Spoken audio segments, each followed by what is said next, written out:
Throughout time, people across the world told each other tales of how they came to be, of heroes and monsters, romance and tragedy, death and rebirth. Mythology helped shape the ancient world, explaining the unexplainable. This is Mythology Unleashed.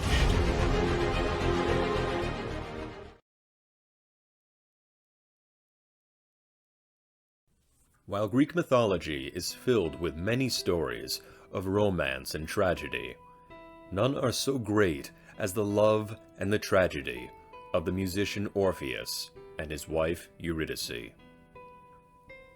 Orpheus was the heir of King Oeagrus of Thrace, and the true son of the god Apollo. Apollo gave his son a golden lyre, and taught the youth all there was to know about music. After a lifetime of training from the god of music himself, and additional tutelage from the muses and from Egyptian scholars, Orpheus's talents with the lyre and his singing voice were unsurpassed. Some might even say they were supernatural. Whosoever heard the notes that Orpheus played would be instantly lulled into a passive stupor, entranced at their beauty. His music entranced not only other people, but wild beasts, and even the very trees around him were calmed by his song. When Orpheus reached adulthood, he fell in love with a beautiful Ciconian woman named Eurydice. She in turn would fall in love with him for his enchanting melodies and for his kind heart. In time, Orpheus and Eurydice got married, and the god Hymen was called to bless their union. But Hymen, though he attended, brought no happy omens with him. He knew that a great sadness would befall the young couple, so deeply in love with one another. Sometime after their marriage, on a lovely spring day, Eurydice was gallivanting with a group of dryads. But then, a twig snapped, and the nymphs scattered. Eurydice remained calm, however, and turned to see someone was watching her with great lust. It was a satyr, a half-man, half-goat nature spirit, and he coveted the beautiful woman before him. The satyr made his advances, and Eurydice ran from him. Soon she was some distance away from her pursuer, but unbeknownst to her, she was running straight into danger. In her fear, she unknowingly ran through a viper's nest, and was promptly bitten on the foot. The reptile's venom flooded her bloodstream, and Eurydice died in an instant. As night fell, Orpheus began to worry for Eurydice, and searched for his beloved wife. By morning, he had found her body, cold and lifeless, and Orpheus's grief knew no bounds. For some time afterward, his lyre only played sad laments to his beautiful Eurydice. All of the trees and all of the nymphs of the forests cried with him as he mourned his true love. At last, Orpheus could bear the sorrow no longer, and decided to do what few but the most reckless of mortals would dare. He would go into the Underworld, and retrieve Eurydice from the land of Hades, and back into the realm of the living. His family and the nymphs of the forest begged him not to go, but his mind was made up. Though Orpheus was no warrior, he was not lacking in courage. He had found the entrance to the Underworld, and made his way to the river Styx, where the boatman Charon was waiting. Charon held out his hand for the payment he demanded, but Orpheus said nothing, and proceeded to play his lyre.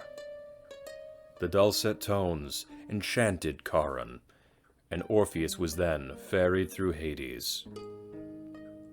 Orpheus's melody echoed through the caverns of the Underworld, lulling Cerberus to sleep, and entrancing every soul who heard. From Sisyphus with his boulder, to Tantalus and his thirst, to the shades of the Elysian fields, Hecate with her torches, all forgot their woes and their joys to hear his song. Even the Furies wept at so beautiful a melody. Eventually, Orpheus found himself in the throne room of Hades and Persephone, who were no more immune to his music as their subjects. Orpheus requested to take Eurydice from Hades and back into the living world. Touched by both his song and his story, the king and queen of the Underworld agreed to let Eurydice return with Orpheus, but on one condition. Eurydice would follow him out of Hades, but Orpheus must not look back to see her, not until they are both back into the realm of the living. Upon agreement, Eurydice was brought forth, and they embraced before departing. They made their way through the caverns of the Underworld, Orpheus leading and Eurydice following. When Orpheus saw sunlight at the end of the tunnel, he was overcome with eagerness and forgetfulness, and he looked back, but only to see his beloved Eurydice be borne away, back into the Underworld. He tried again to re-enter, but in vain. Charon was nowhere to be found, and he had no way of returning to Hades. Orpheus had lost her again. With a heavy heart, Orpheus made his way back to the realm of the living, his lyre's song ever mournful. Orpheus wandered the Mediterranean, turning his back on the gods save for Apollo, and refuting the advances of women suitors. One fateful day, he was cornered in a clearing by a group of Maenads, women followers of the wine god Dionysus.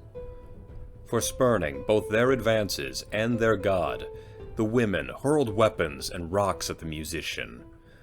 But once the weapons came within range of his music, the missiles harmlessly fell to the earth. Enraged, the Maenads frenzied and screamed so loud that they drowned out his music and descended upon him, tearing him apart, limb from limb. The Maenads then threw the pieces of his body into the river Hebrus, where his dismembered head and lyre still sang their mournful tune. The Muses came down from Olympus and gathered his body parts and buried them in Libethra, where the nightingale sang over his grave. His lyre was placed among the stars as a constellation. His shade found itself in the underworld once again, and he was once again reunited with his love Eurydice in the Elysian fields, and there they remained happily in love for the rest of all time.